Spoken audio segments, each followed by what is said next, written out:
congratulations on such a riveting film. I was kind of wondering, obviously, with the titular genre, was it a conscious decision when writing the script to kind of use the revenge genre to empower Matilda's character? Yeah, I think revenge movies are a great field to create a real hero or a real superheroes. And in movies, revenge movies I loved, such as Kill Bill or Mad Max or even Rambo, for instance, it's really the birth of a mythical hero. And I love that. And I love the fact to do it with a character who would be seen at the beginning as very weak and empty because she presents herself in a certain way, and would transform in some kind of superheroine who wouldn't, be afraid of anything and anyone. So for me, yeah, it was a great field to give birth to such a character. And I know with you, Matilda, you were kind of came into it at a late date. Was that like a scary thing for you in terms of like preparing for the role? Or was it kind of something used as a liberating tool? I think it was a very different way of working on a character that I've never experienced before. And I think part of me was a bit scared that I wasn't going to have, enough time to prep. But I also think that on the other side, looking back, it was the right thing for the character because she's very instinctive. And that's what gave me the possibility to be very instinctive. So I would listen to her directions on set and go with it, and I was very free, and I just trusted her so much that I would just go and do whatever she asked, and I wasn't really judging the character or my work. So I think in a way it really helped not to be prepped. Yeah, you referenced kind of Kill Bill, obviously, but I was kind of getting a lot of Dario Argento and kind of Cine de Look and stuff like that. Was there any other films you looked at, because kind of that visual colour palette and also the 80s synth score, it kind of creates this pure cinematic experience?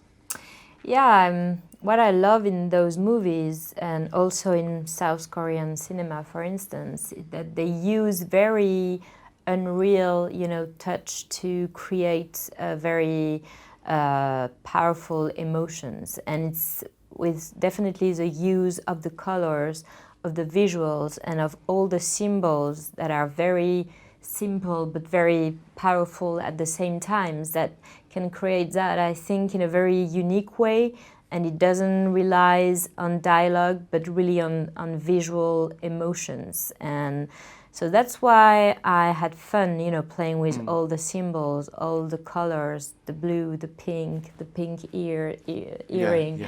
And also what the blood is bringing to the scene, because I think it's a very cinematic element, that you can really play with and make a real artistic, proposition with that.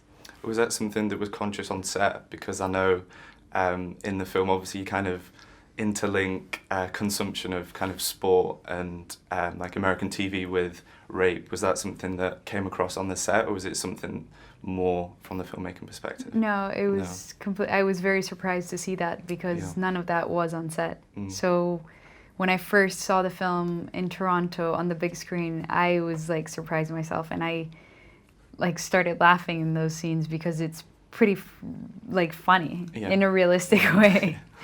You used the image of the apple. I'm wondering, is that very specific for kind of biblical Edenic references? I don't know if I'm kind of reading too much into it, but that's what I took away. No, definitely. It's a very, very strong,